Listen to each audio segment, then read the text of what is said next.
Hi, I'm Madison, and recently my life has been full of ups and downs.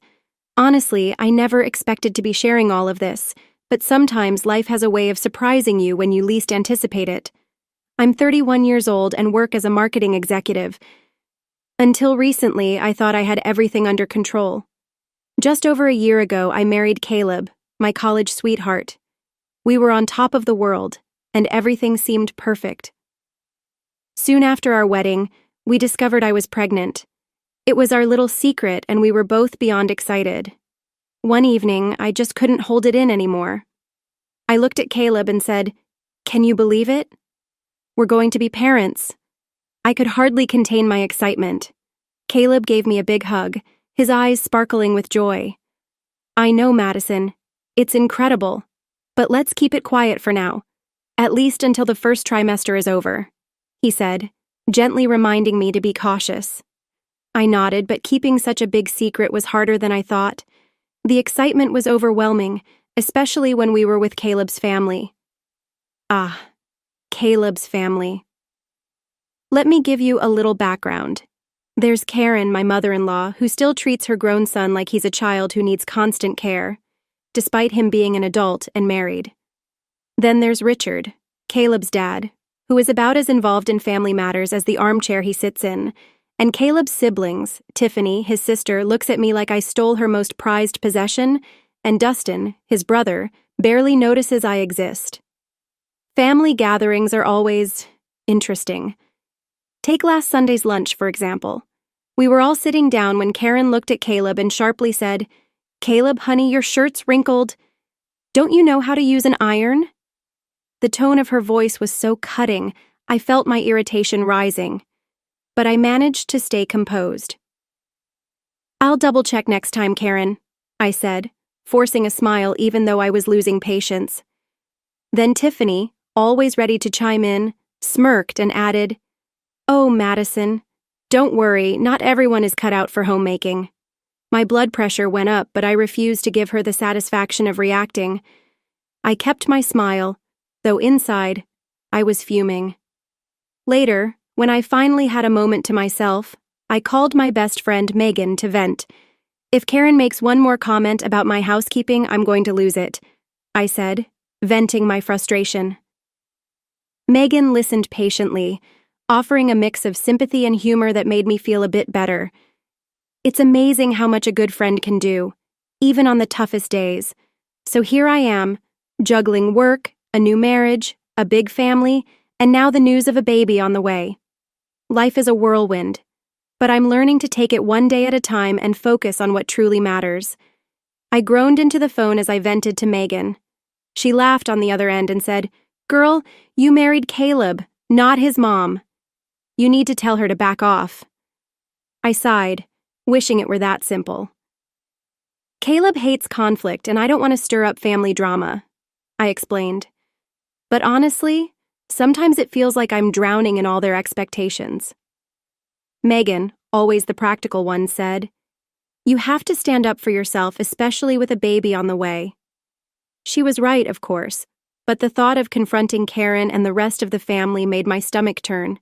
Maybe it was the stress, or maybe it was just morning sickness. Either way, I knew things couldn't stay this way forever. As the weeks went by, it became harder and harder to keep the pregnancy a secret. One night, as Caleb and I lay in bed, he turned to me with a mix of excitement and nervousness in his eyes. "Madison, I think it's time we tell them about the baby at the family dinner next week," he said. He was looking at me, waiting for my reaction. I hesitated. Part of me wanted to keep our happy news to ourselves, away from Karen's constant criticism and Tiffany's obvious jealousy, but I knew we couldn't keep this hidden forever. "Okay," I agreed, trying to sound braver than I felt. "Let's do it." Still, I couldn't shake the feeling that this announcement would change everything, for better or worse. I just didn't know how big of a change was coming. The day of the family dinner arrived, and I was a nervous wreck. I had spent hours cooking, hoping that maybe, just maybe this time, Karen would be impressed. But that was wishful thinking. As soon as we sat down, Karen commented, "Madison, dear, the roast is a bit dry. Did you forget to baste it? Her voice was syrupy sweet, but I could hear the criticism behind it. Forcing a smile, I replied, I'll remember that for next time. But she wasn't done.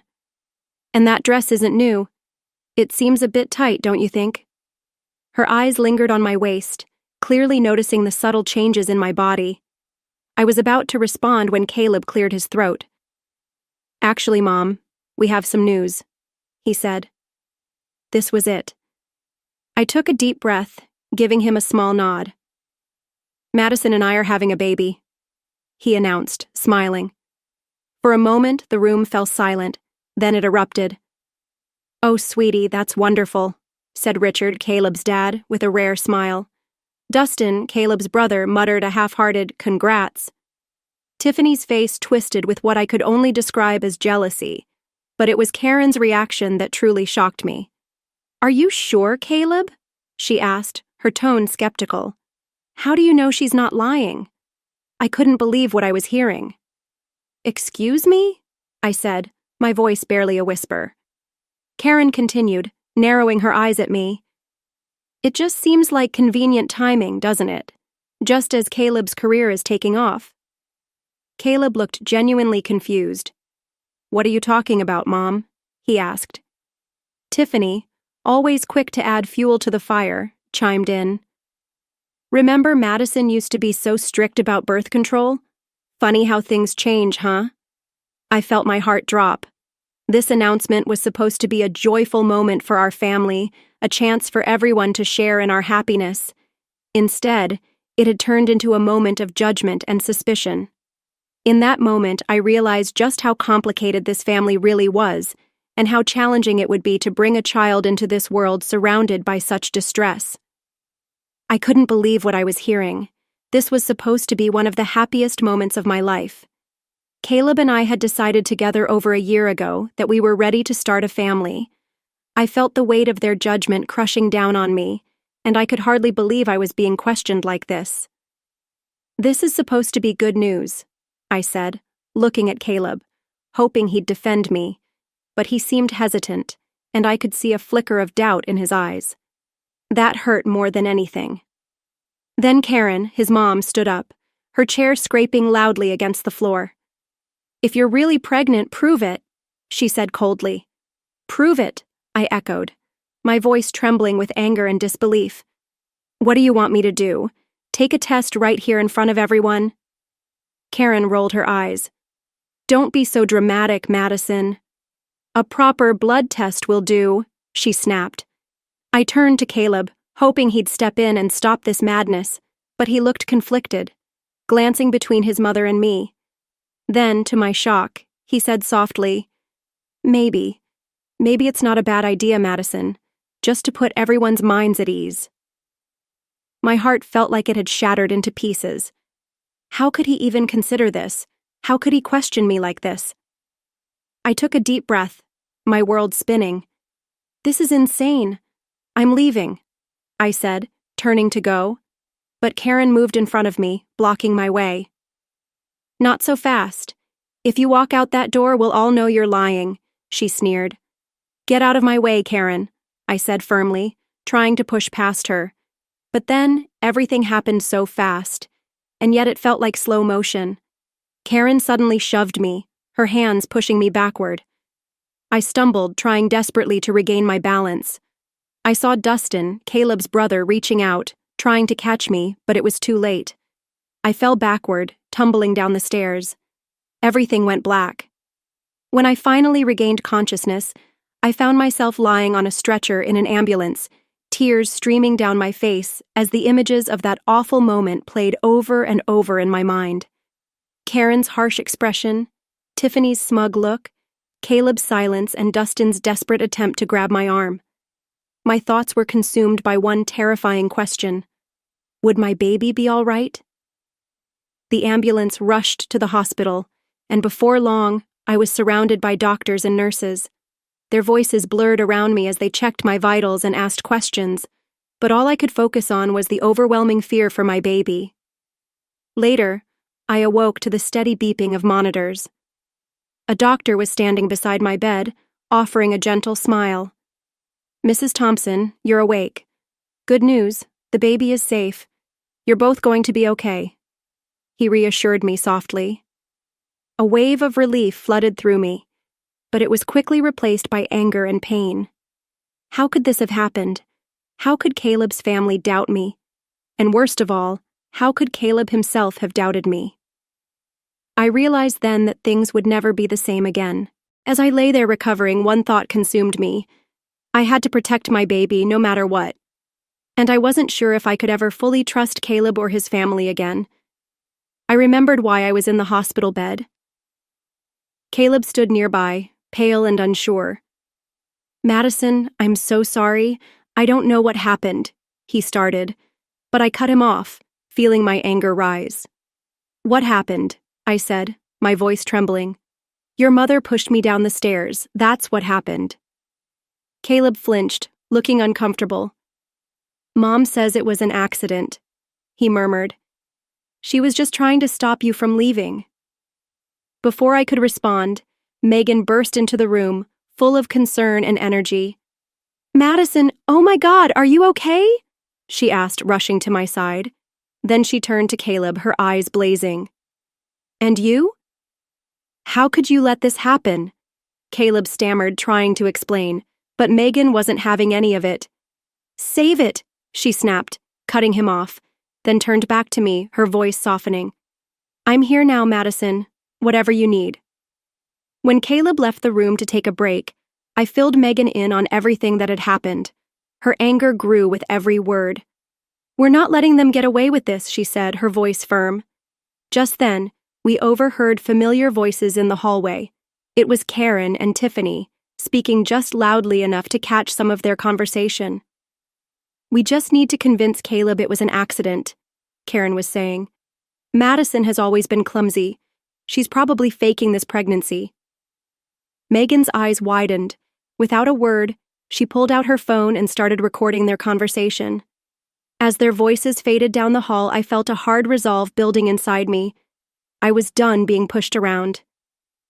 Megan, I whispered, I need your help. We're going to fight back. Over the next few hours, we devised a plan. Megan convinced a nurse to provide copies of my medical records, which clearly showed proof of my pregnancy and the injuries from my fall, evidence of what had really happened. We should get statements from the hospital staff too, Megan suggested. They can confirm your condition when you arrived. I nodded but hesitated. What about Caleb? I asked. He's been texting me, but it's clear he believes his mom's story. Forward me the messages, Megan said, her voice strong and determined. It's all evidence, Madison. She went to work, gathering everything we needed. Then, I made a call I never imagined I would have to make. Hello? Is this the office of Michelle? I need to speak with her about a domestic abuse case. A little while later, Megan returned, looking pleased. Got it all? The medical records, staff statements, and that lovely recording of Karen and Tiffany plotting, she said. I took a deep breath and looked at her. Megan, I've made a decision. I'm leaving Caleb. She looked at me gently. Are you sure? Sure, I replied. Yes, I have to, for my baby's safety and for my own peace. Just then, Caleb walked back into the room looking nervous. Madison, can we talk? Mom wants to come and apologize, he said, sounding hesitant. No, Caleb, we can't talk, I replied firmly. And no, she can't come. I'm done. Caleb looked shocked. What do you mean? I mean, I'm leaving, I said, feeling a wave of calm wash over me. I can't be part of this family anymore, Caleb, I said, trying to keep my voice steady. It's not safe for me or our child. Caleb's face was a mix of confusion and pain. But Madison, we can work this out. Maybe it was all just a misunderstanding. Megan, standing beside me with a firm expression, interrupted him. She's done, Caleb. You need to respect that, she said, her tone unwavering. Caleb looked stunned as he slowly left the room, the door closing softly behind him. I felt a mixture of sadness and relief wash over me. Leaving wouldn't be easy, and I knew the road ahead would be tough, but for the first time in days I felt a small spark of hope. Turning to Megan, I whispered, "What now?" She gave me a determined smile. "Now we get you somewhere safe, and then we make sure they face the consequences." Months passed, and I was now 6 months pregnant, living with Megan in her cozy apartment. My baby bump was obvious, a constant reminder of why I was fighting so hard to stay strong and keep moving forward. One morning, as I was wobbling around the apartment, Megan handed me a glass of water. "Ready for court today?" she asked. I nodded, feeling both nervous and determined. As ready as I'll ever be. The courtroom was crowded, and I could see Caleb and his family seated on the opposite side. Karen looked smug, but I knew that expression wouldn't last long. Our lawyer, Michelle, was fierce and prepared, ready to present the evidence we gathered. Michelle began to go over everything carefully. She explained my medical records, presented statements from hospital staff, and then added, "Your Honor, I'd like to present audio evidence of the defendants plotting to cover up their actions." Karen and Tiffany's faces turned pale as their voices played over the courtroom speakers. The audio captured Karen talking about the accident and Tiffany supporting her. Caleb looked shocked, as if he had been punched in the gut. Then the judge's voice rang out, addressing Karen. "Mrs. Thompson, you pushed your daughter-in-law down a flight of stairs, endangering both her life and that of her unborn child. How do you plead?" Karen, visibly shaken, stammered, "It was an accident. I didn't mean—" The judge held up a hand. "Save it for your lawyer. Mrs. Thompson, you are facing charges of assault and endangering an unborn child." During a break, Caleb approached me, looking worn and regretful. "Madison, I had no idea," he said, his voice barely above a whisper. "I'm so sorry. Can we please talk for a moment?" I felt a hint of pity, but then I remembered those painful days in the hospital. His doubt, his silence, his choice to believe his mother over me. I took a deep breath. "No, Caleb, your apology means nothing. You chose them over me and our child. There's no coming back from that." His face crumpled, but I stayed strong. I had a future and a child to protect now. Later, as we waited for the judge's final decision, I held my breath. The judge's gavel struck, loud and final. In the matter of Thompson versus Thompson, this court rules in favor of the plaintiff, Mrs. Madison Thompson. She is granted a divorce, full custody of the unborn child, and a settlement of $700,000 for emotional damages and medical expenses. I let out a long, relieved breath, feeling a weight lift from my shoulders. The fight was finally over. Now I could look forward to a fresh start, free from the judgment and doubt of Caleb's family. I had a future to rebuild for myself and my baby, and I knew that this was only the beginning. I hadn't realized I was holding my breath until it was finally over. We had won. 3 years have passed, and now I find myself in my living room, inflating balloons for Harper's 3rd birthday. She's my little warrior, born against all odds, now toddling around with the sweetest babbles and laughter. As I arrange the decorations, Megan walks in, her arms full of presents. "Where's the birthday girl? Annie Megan's got some goodies," she says, flashing a wide grin. Harper squeals with joy and rushes over, clapping her tiny hands in excitement. Seeing her delight, I can't help but reflect on how much has changed since those difficult days. Today, I'm running my own small marketing business, channeling my pain and past struggles into a mission to help others who have faced tough times. Through my work, I assist other survivors in sharing their stories and finding strength in speaking out.